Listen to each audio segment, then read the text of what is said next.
guys, Realtor Mike here. How are you? I'm here at the Valley, of course, their commercial area, East Block. They're marketing this portion, no? And then here's Aprio. So I'm here at the sidewalk, no? Beautiful sidewalk. Medyo may tiles on this side, no? One side and the other asphalted, no? Beautiful. No questions about that, no?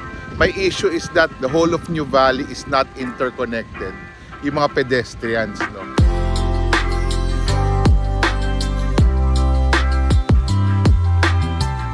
Since we are promoting, no, the developers promoting eco living, sustainable living here in the area, and this is supposed to be, no, the showcase of all showcases of all the estates of the best developer, Ayala Land, no. My appeal is that maging interconnected all these sidewalks, no, so that pedestrians can have a safe place to walk. Ito is an example, no. My lament is that we started development in 2007 and we've increased yung area from 1,800 hectares to 2,248 hectares, mga 25 villages na, no. But still kulang-kulang yung networks of sidewalks where people can walk safely, no, especially in New Valley Boulevard, the main boulevard. May sign that the pedestrians, the bikers, and the motorists share the highway.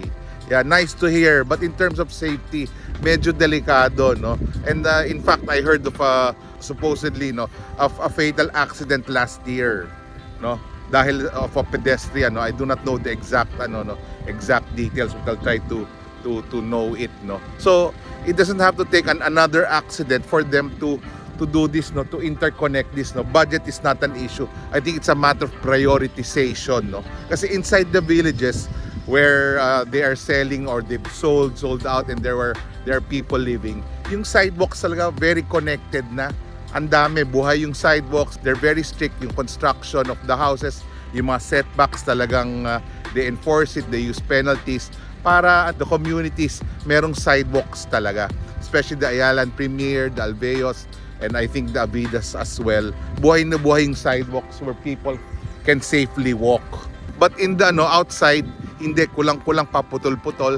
And now along New Valley Boulevard, they put a gravel in the middle of the road where some people jog, some people walk. Dun sa gitna may gravel, no. I don't know if it's a short-term plan for a permanent concrete sidewalk. But my appeal is that going permanent na yon and going ASAP, no, na maging fully integrated yung the whole of New Valley, there people can walk safely and bike safely, no. We just need to let the developer know that it's badly needed, no. Yung in between New Valley North and New Valley Central, the Cabuyao Rotonde area, I know it's not controlled by the Ayalas. Yun, medyo madilim sa gabi. In fact, merong incident doon dati. Hands off yung Ayala doon dahil it's not their property, no.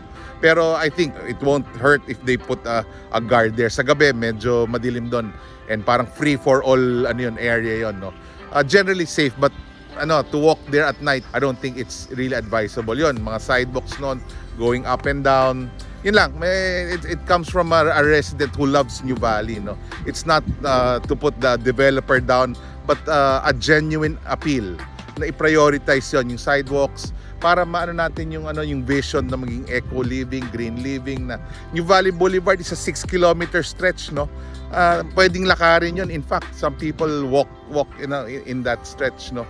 Lang, in an absence of a safe sidewalk, people are dissuaded not to do that, no. But if there are safe sidewalks, I'm sure maglalakad-lakad ng mga tao to go to that stretch, no, from one village to another.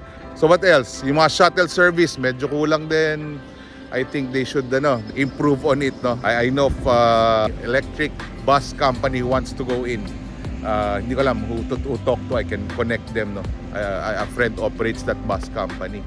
Okay, so yun muna, just wanted to appeal to the developer na fast track natin itong mga pedestrian, have someone walk around the whole of the estate para makita ko yung connectivity. Putol-putol pa rin putol-putol. What we envision is that people from the villages can go to Miriam na merong sidewalk, go to the other villages, visit their friends na sidewalk lang na safe talaga.